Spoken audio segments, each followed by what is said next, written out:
everyone, this is Sean. I have my keyboard rig set up, and what I'm going to do is I'm going to walk you through all the different controllers that I use and different hardware, and kind of show you how I use them in the course of a show. I'm going to do another video after this one, shortly after this one, where I take you through one of the more complicated sets of songs that we have and show you how I actually trigger within a song and how we got these things set up to make some of the more complicated things happen on stage. So, with that said, let's get to the keyboard controllers. So here are my two keyboard controllers. They are both 61 key controllers, and all they are controllers. In other words, there's no sounds coming from any of these. Everything that I do comes from main stage. It all routes through there, and I'll show you what that is in just a minute. But the top one is an Acorn Master Key. They don't make them anymore, and it's a shame. I have two of these. They are tanks, and one of my favorite things about them is they're really simple. All they are the controllers. I've got modulation and pitch bend. And then I've got some four assignable knobs that I can use for any parameter that I want.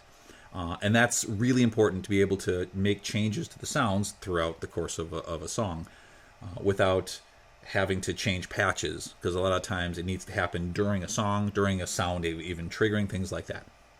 So that's the upper keyboard. The lower keyboard, currently what I have here is a UMX 610. It's a Behringer. I use this Behringer in particular because of all of the different controllers that it has. So I've got a whole bunch. I've got 8 knobs and 8 buttons, as well as modulation and pitch bend. And these I can assign just about anything.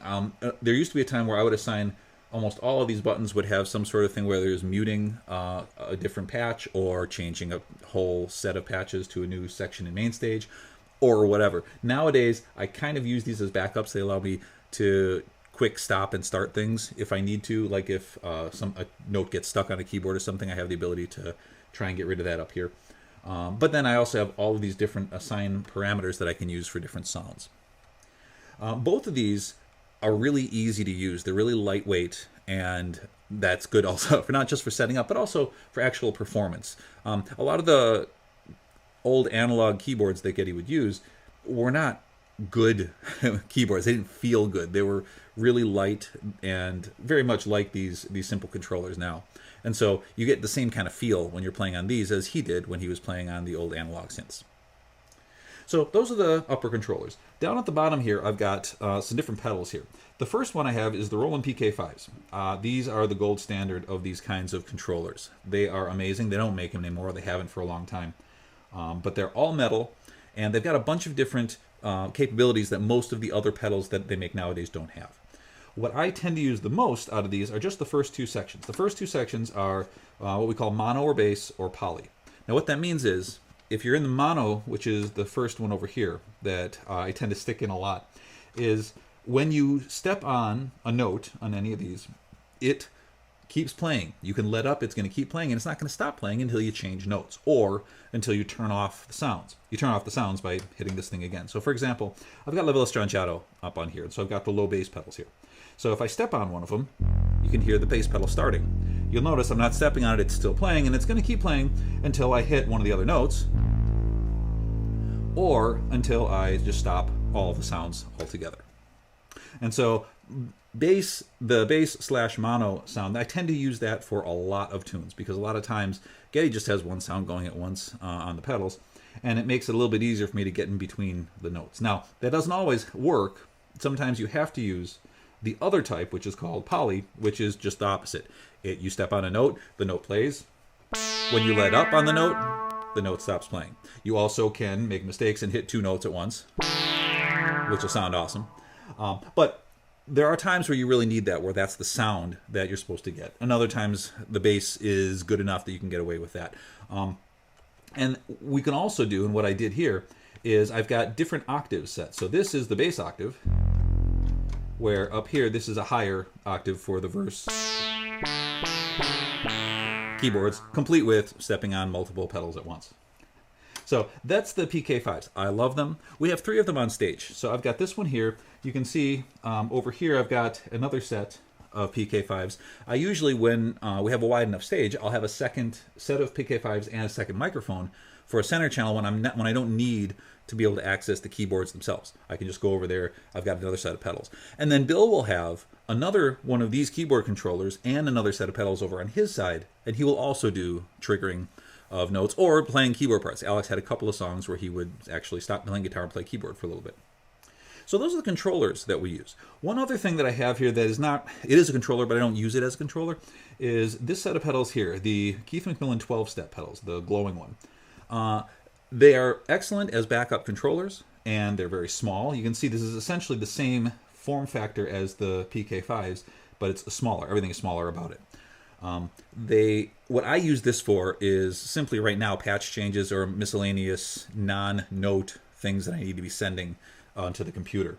And so this allows me to, if my hands are all full and I got to switch quickly between a different patch, I can just step on a pedal and it'll switch it up there. And everything is programmable in here, so I can really make this do just about anything that I want. They're very, very powerful.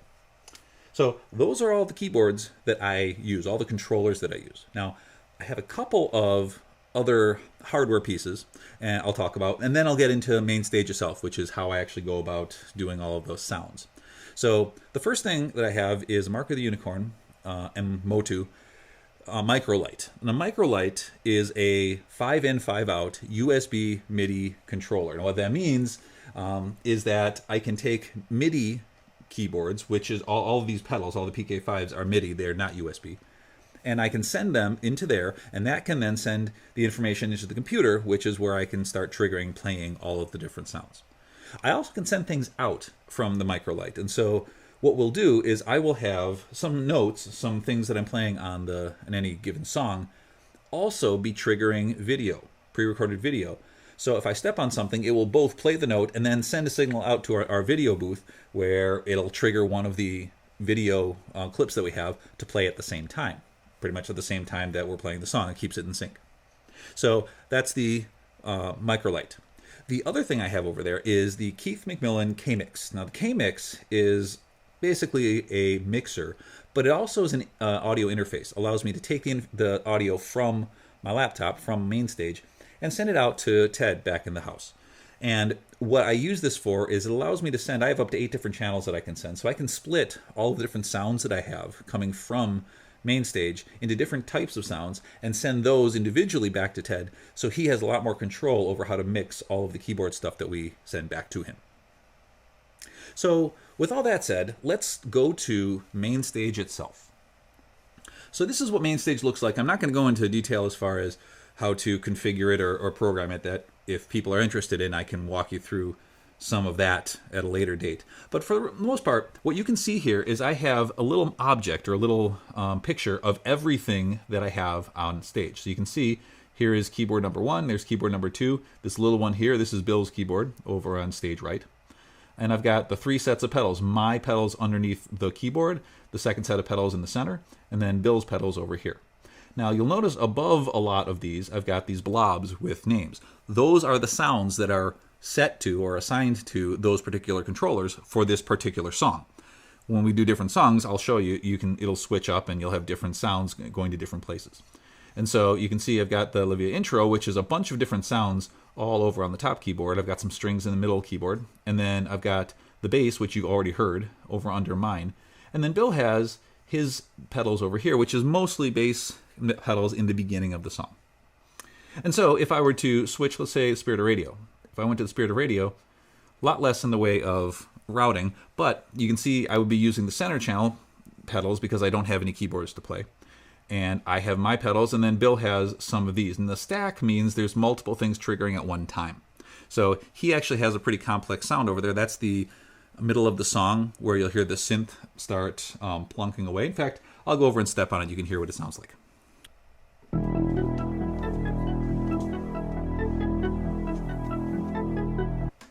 So you can hear that was a complex, longer sample, and that would end up going for about 15 seconds while we played that part of the song. And you can hear the multiple sounds that were in there, and that's what you're seeing here. You're seeing all the different types of sounds that he hits when he steps on the one pedal.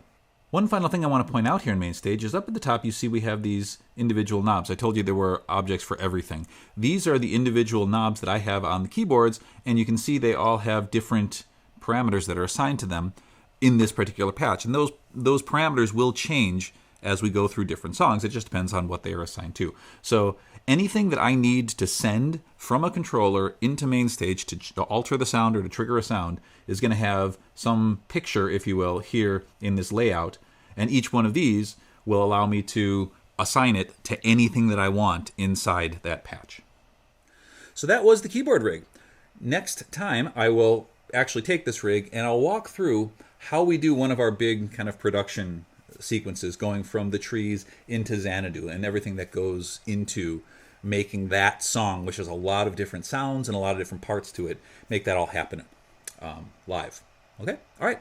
So take care, and we'll see you later.